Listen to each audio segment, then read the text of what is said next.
if you walked into my mother's house and turned immediately to the right, entering the living room, you'd see a beige couch tucked neatly into the bay window. It fit perfectly.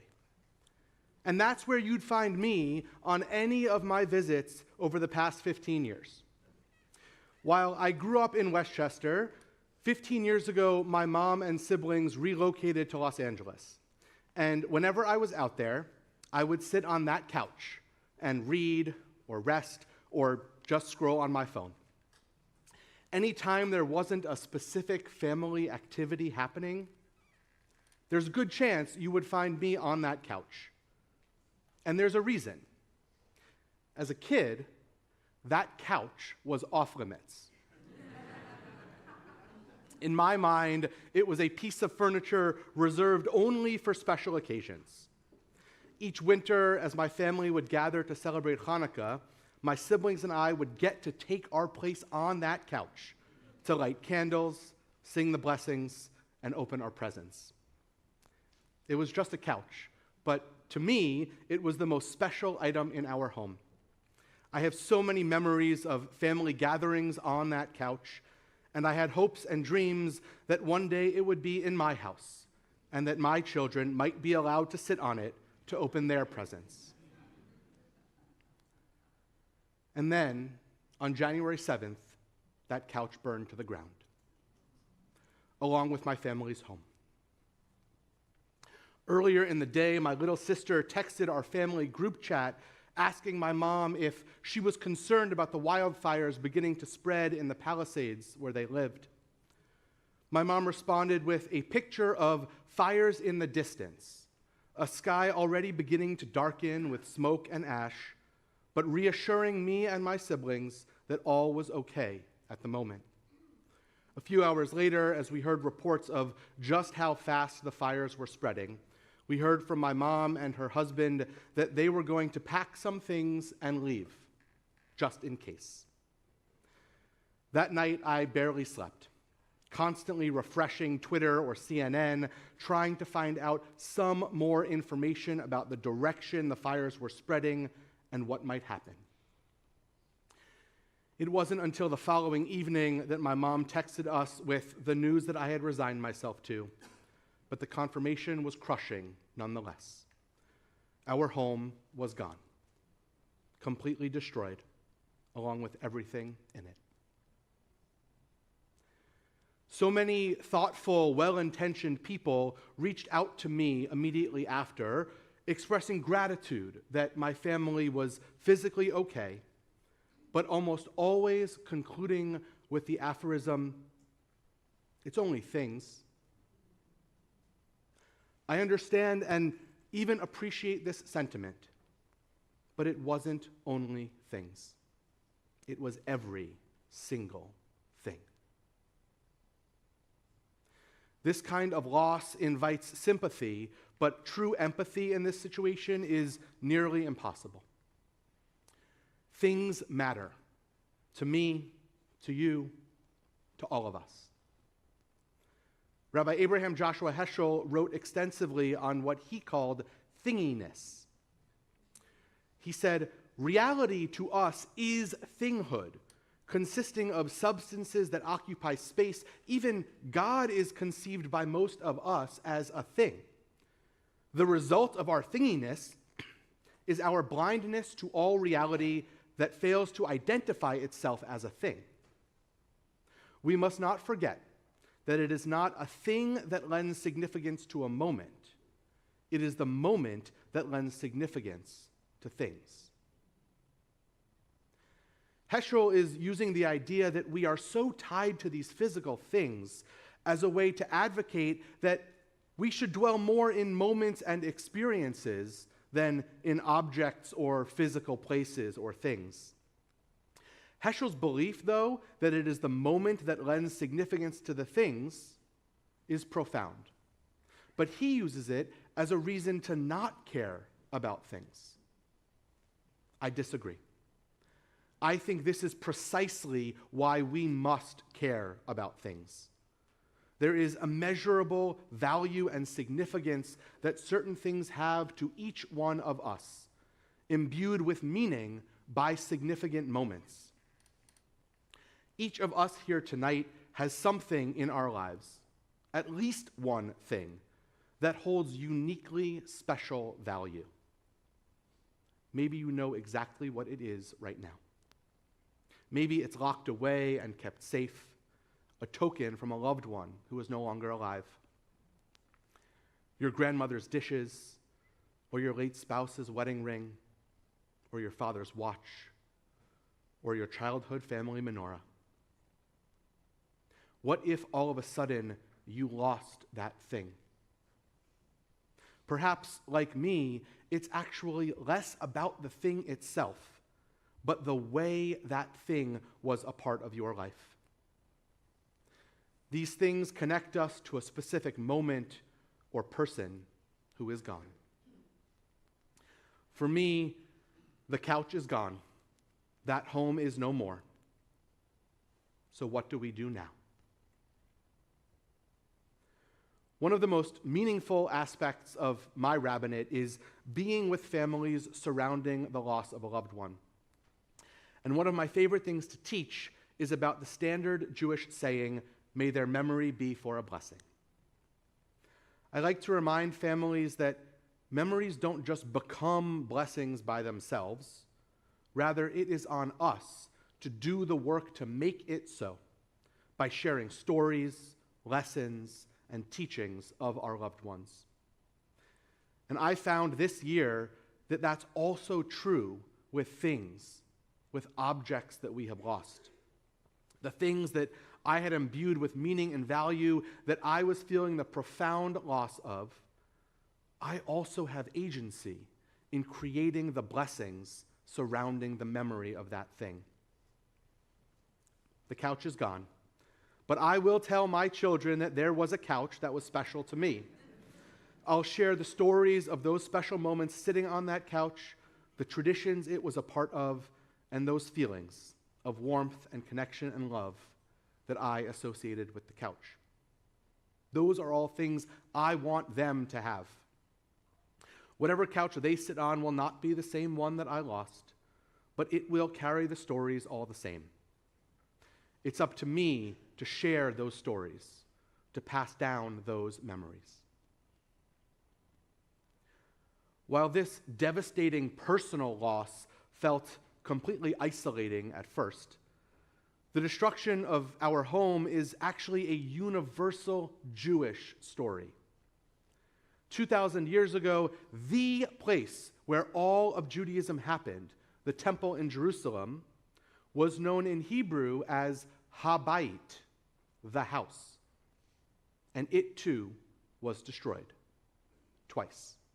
Twice our people had to endure the complete destruction of our home, the central gathering place for our Jewish family. But we Jews are so resilient because the Judaism that we practice now, the Judaism that I am so proud to be a part of, all emerged out of this destruction. Sacrificial offerings became daily prayer, which eventually evolved into the beautiful and inspiring and musical prayer services that we all get to be a part of. Priests at the temple eventually morphed into rabbis, not only communicating with God on behalf of the people, but becoming community leaders who teach and guide and serve their communities. And when the temple no longer served as the only central place to practice Judaism, new Jewish rituals emerged, and Judaism became something that we practice in our homes. And with that came ritual things, candlesticks and Kiddush cups and menorahs that we could use and cherish and love and pass on.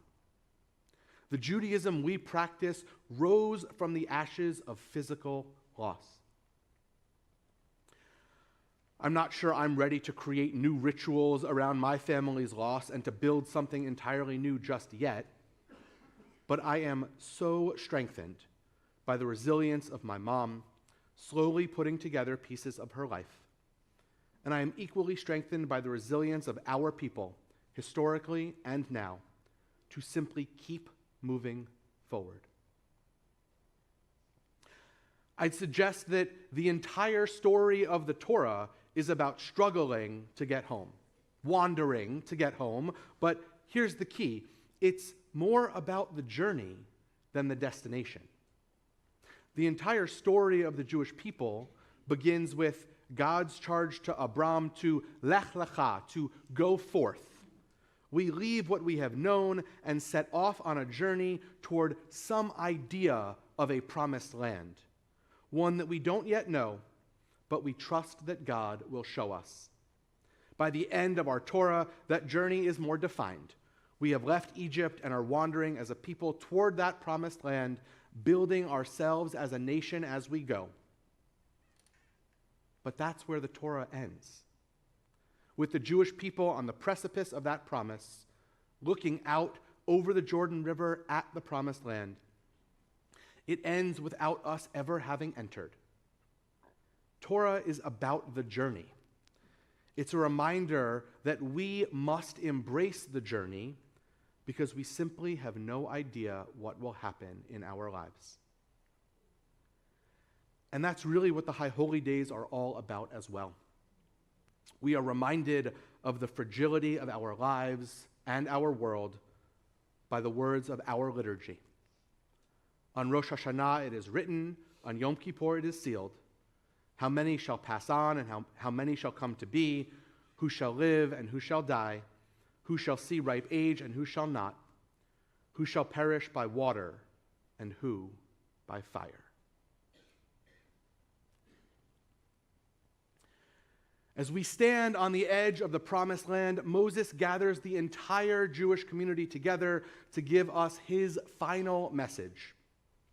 And part of this message has become the traditional Torah reading for Yom Kippur. Uvacharta b'chaim, a phrase we've made our High Holy Day theme this year. I have set before you blessing and curse, life and death. Choose life, so that you and your children may live. Uvacharta b'chaim, choosing life, is not easy. It takes agency and intention and thought. When you are wallowing, when everything is gone, choosing life is hope. People, by nature, want to fix. So many people said to me, "What can I do? Does your mom need anything?" And while I first wanted to say, yes, she needs every single thing, I realized that nobody can replace the items my mom had or the memories attached to them. Suffering this loss made me work to catalog those memories. It made me not take these things for granted. The things in our lives can bring us great joy because of their meanings, and that's a good thing. Thinginess, as Heschel coined it, is not bad. It is essential. We often cite our own agency when discussing the quote from our Torah reading, "We can choose." But God is not indifferent in this scenario. God implores us not just to make a choice of what's set before us, but to choose life. In the face of this loss that feels both insurmountable and absolute, this phrase has been a big help for me. When I can't choose the couch, what does it mean to choose life? To me, it means leaning into those moments which have may once been in a couch or a picture, but are still inside each one of us. That's what life is. Actively sharing in the stories and rituals and customs of our lives. Each one of us has a couch or a menorah or a picture that means far more to us than anyone else might realize on the surface. We all have those things imbued with infinite meaning and powerful stories.